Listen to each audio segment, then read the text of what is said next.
Hello les amis, je vous retrouve pour une nouvelle vidéo sur le football anglais et la Première Ligue et je vais vous présenter le match Manchester City contre Tottenham. C'est un match qui a lieu ce dimanche 3 décembre 2023 à 17h30 pour le compte de la 14e journée du championnat d'Angleterre Première Ligue saison 2023-2024. Alors Tottenham contre Manchester City, c'est quand même l'énorme choc de cette journée parce que City est deuxième du classement et donc ils reçoivent Tottenham qui est cinquième du classement. Donc deux équipes qui se battent pour le titre tout simplement. Et donc bon, dans cette vidéo, je vais revenir sur le classement de la Première Ligue avec les statistiques de ces deux équipes. On verra ensuite le classement des meilleurs buteurs et passeurs de Première Ligue pour ces deux équipes. On enchaînera par les 10 derniers résultats, toutes compétitions confondues et les stats.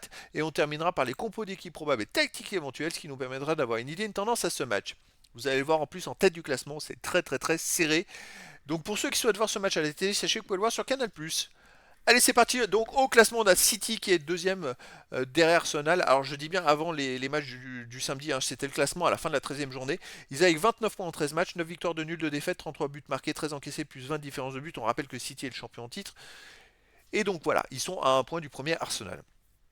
Tottenham de son côté est cinquième avec 26 points en 13 matchs, 8 victoires de nul, 3 défaites, 25 buts pour, 17 contre, plus 8 de différence de buts. Il y a encore deux matchs.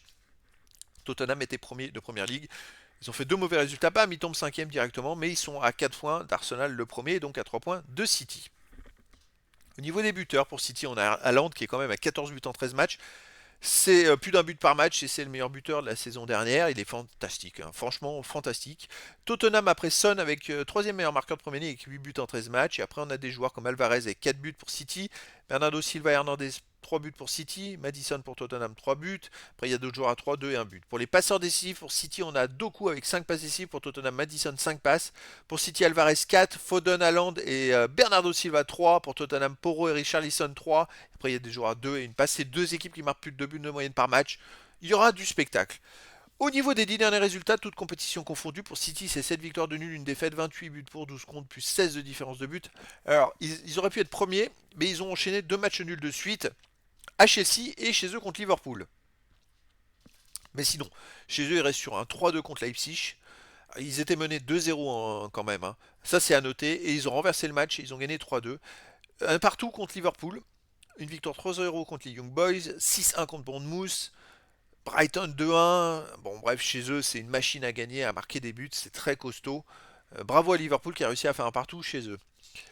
Tottenham de son côté sur les 10 derniers matchs, 6 victoires nulles, 3 défaites, 19 buts marqués, 15 encaissés, plus 4 de différence de but, mais surtout, ils restent sur 3 défaites de suite. Alors, ils étaient en tête du classement, et puis là, ils viennent d'enchaîner 3 défaites. Alors, la défaite contre Chelsea était 4-1, ça paraît gros au score, mais je crois qu'ils ont pris 2 buts contre leur camp. Enfin, c'est très bizarre. Après, ils ont perdu Wolverhampton 2-1 et chez eux contre Aston Villa, qui est aussi quatrième du classement, 2-1. Sans ces trois défaites, vous vous rendez compte qu'ils sont qu'à 4 points du premier, sinon ils seraient peut-être premiers avec 4-5 points d'avance sur le deuxième. Ils ont complètement raté ces derniers matchs, c'est assez étrange. Donc à l'extérieur, ils restent sur une défaite à Wolverhampton 2-1, une victoire à Crystal Palace 2-1, une victoire 1-0 à Luton, un nul à Arsenal 2-2, pourtant c'est une très belle performance, et une grosse victoire à Burnley 5-2.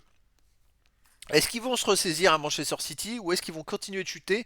Parce que 4 défaites de suite, ça ferait mal, hein. Au niveau des compos d'équipe et tactique, pour City, ce serait du 3-2-4-1, gardien Ederson, défense Walker, Diaz, Ake, milieu de terrain défensif Akanji, Rodri, milieu offensif ailier, Foden, Alvarez, Bernardo, Silva et Doku, attaquant Haaland. Et pour Tottenham, c'est du 4-2-3-1 avec gardien Vicario, défense Porro, Emerson Davis, Udoji, milieu de terrain défensif Bissouma, Lo Celso, milieu offensif et ailier Johnson, Kulusevski, Gilles, attaquant Son. Donc voilà, le décor est planté entre ces deux équipes. Bah, les deux équipes vont essayer de se battre pour les premières places. Attention, si Tottenham perd, ils vont commencer à avoir un petit peu d'écart avec les autres. Il va falloir se ressaisir. Donc les amis, je vous donne rendez-vous ce dimanche 3 décembre 2023 à 17h30 pour le match de la 14e journée du championnat d'Angleterre Premier League saison 2023-2024. Manchester City, le deuxième du classement, reçoit Tottenham, le cinquième. Voilà les amis, je vous dis à très bientôt pour une nouvelle vidéo.